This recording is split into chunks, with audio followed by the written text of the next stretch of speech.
I'm Claire and I'm a volunteer here at the Sustainability Trust. And I'm Hannah. Kia ora, I'm Liam. And we are the Rubbish Trip. So we do presentations, talks, all about zero waste living, as well as providing resources on our website, policy, advocacy campaigning, community support, and all of this stuff that we do, it's based on our own personal experience. We've lived without a rubbish bin since the beginning of 2015.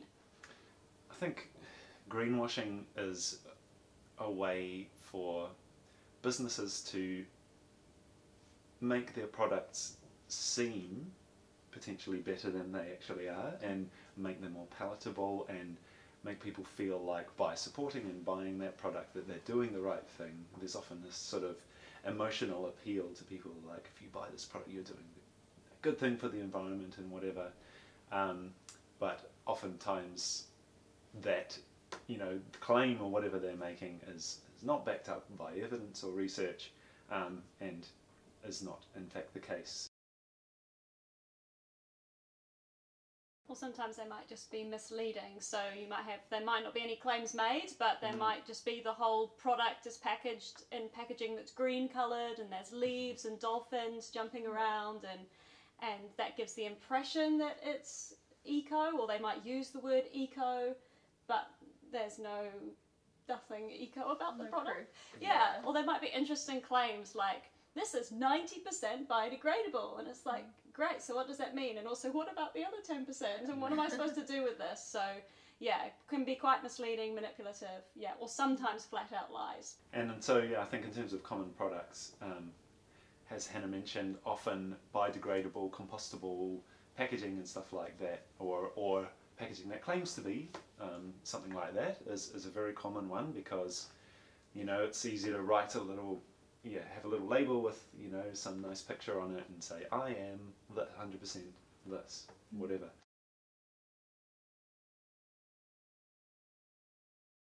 You could probably walk up and down the aisles of a supermarket and find lots of packaging that has, you know, has the brand name, and then it has kind of 3 little leaves down and says, you know, carbon neutral, and, you know, climate positive, or whatever it is. And, you know, it may or may not necessarily be the case. So there's all sorts of stuff. There's some products as well, it's not just compostable packaging, it might also be claims around something having been recycled. So like, you might have a jumper that's made out of 100% recycled bottles, which sounds great in theory, but then there's nothing about the fact that that's going to leach microplastics into the waterways or all that kind of stuff. So just because something's made out of recycled stuff doesn't necessarily mean that's a great idea.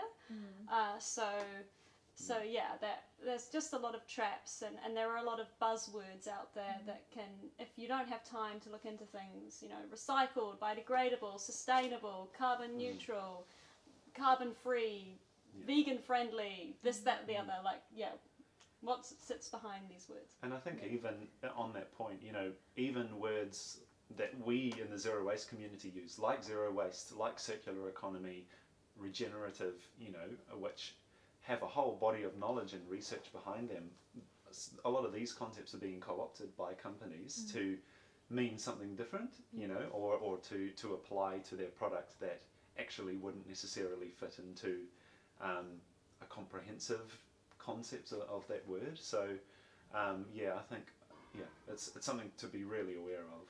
My favourite example is like when compostable packaging companies call their packaging zero waste. Like, it's not zero waste, it's producing waste, you're just putting the waste in a different place, and so all this kind of stuff, like from a zero waste perspective, we follow this thing called the waste hierarchy, and so the whole point is you refuse, reduce, reuse before you think about creating products you're going to use just once and chuck away. So yeah, it's stretching the concept of zero waste when you're using the soil as a waste disposal system for packaging. Yeah. You know, not to sort of bag compostable packaging or focus on that sector too much, but, you know, it goes right up to whole sort of infrastructural solutions to waste, and, you know, where you might have companies that are promoting waste to energy technology, for example, and they often use the language of circular economy and zero waste. It's waste energy, so it's obviously not zero waste.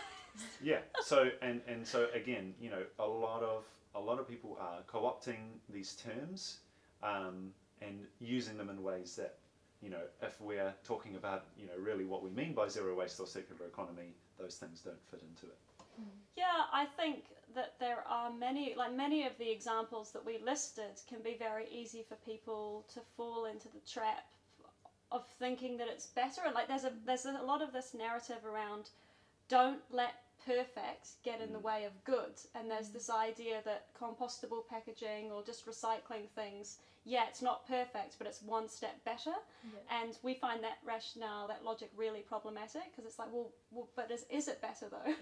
Like, you know, like, it's a legitimate question. Like, if you're saying that something's compostable and it's not been properly tested or not properly certified, and it's going into soil that 10 years down the track we're going to realise that it's actually contaminated the soil, is that better? Or if we find out that the feedstocks for that compostable packaging are GMO corn that's been sprayed with herbicides and so on, or have used huge amounts of water or resources to make, like, is that better than, say, doing something? But we could have put all of that energy and time into developing reusables instead. So there's that kind of trap. And I think recycling solutions, like maybe it's not products, but like recycling solutions, like, oh, instead of just redesigning this product so that it's actually recyclable, like in a closed loop system, we're going to invent a new product we never knew we needed, and then we're going to put, we're going to turn all of our plastic bags into bollards or fence posts or whatever. And so that can sometimes, I feel, can be greenwashing. Like, do we really need park benches made out of plastic? Could we just not use that plastic that we can't recycle in the first place?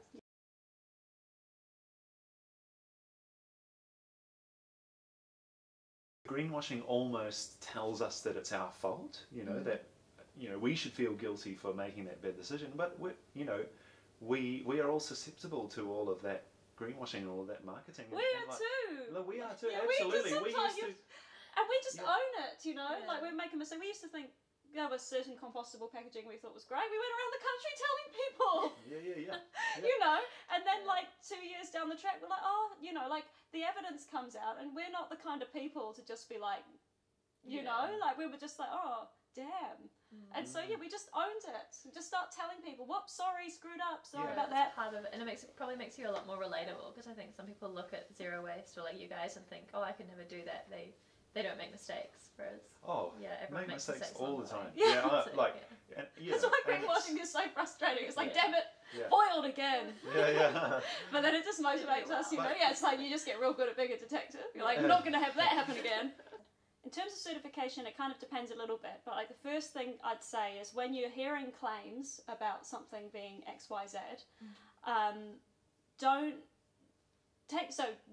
when you're hearing those claims, take the time to just double check and verify it yourself first. And when you do that, don't just go to the website of the company that makes the product. And because they're obviously not neutral, so just look a little bit wider, and maybe look at some of the credible zero waste organisations or organisations who are working in the environmental space, because it might not be a waste issue, it might be something else. And a lot of them will be non-government organisations, but also government sources and that kind of thing.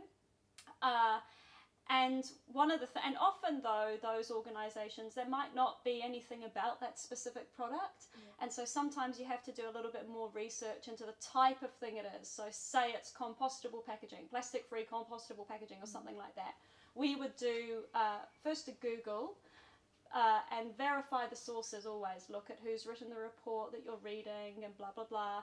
But then also there's this awesome function on Google. You can do Google Scholar searches. And in Google Scholar searches, you get peer-reviewed articles and stuff that's academic and scrutinised. And that's a really good way to kind of get to the bottom of some of this stuff. But it can be a bit of a rabbit hole. For things like compostable packaging, we don't have a certification system in New Zealand. So the best thing you can do is look, has it actually been certified to a recognised compostability standard? And then look at the standard, like is it like E9 blah blah blah, and then look up that standard, because sometimes that will be for commercial composting, not home composting, and those kind of things. One certification standard we think is really awesome is B Corp. That's pretty watertight. Or if you're wanting to know stuff about organics, BioGrow is pretty good. But yeah, for carbon claims, there's all kinds of certifications out there, and not all. Some certification bodies are also can sometimes be a little bit greenwashy, so you have to be really, really careful. Yeah. I think also if it just seems too good to be true, like sometimes or if it's relying on a technological solution, or if it looks, or if the product allows you to behave in the exact same way that we always have, but suddenly it's become eco.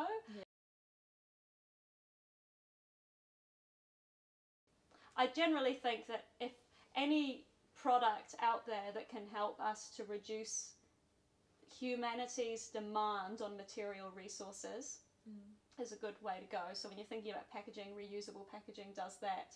Or if you're thinking about sharing and service approaches to getting your products out to people, so we don't all own our own version of everything.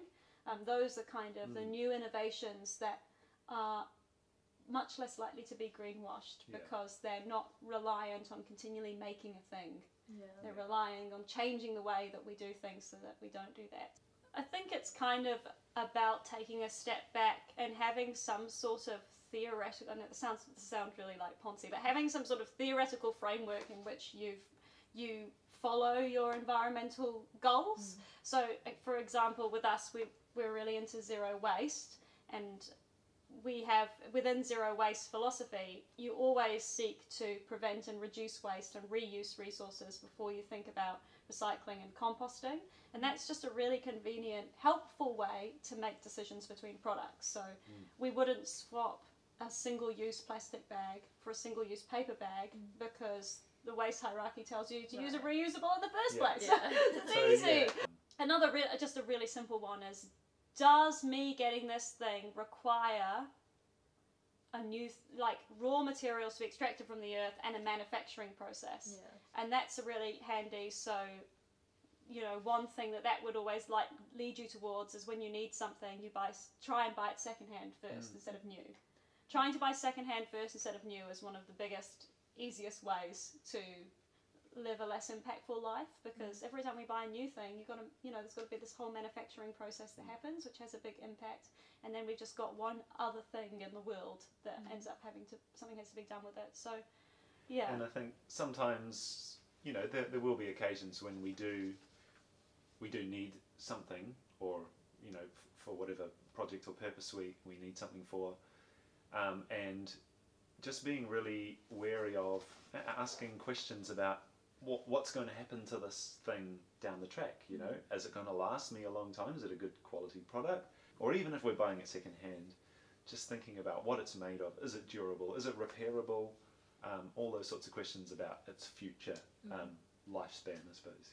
And if you're buying something new, what are the materials it's made of, and who's made it? Where's it come from? It's really big ethical questions as well, from a social justice perspective as well as an environmental perspective. If you are going to buy something new, supporting local producers as well, because then there's more transparency around the supply chain. You can support local jobs, and you can kind of meet the person that made the product and hasn't travelled all this distance. So lots of little things you can do. You don't have to have a degree to work some of this stuff out.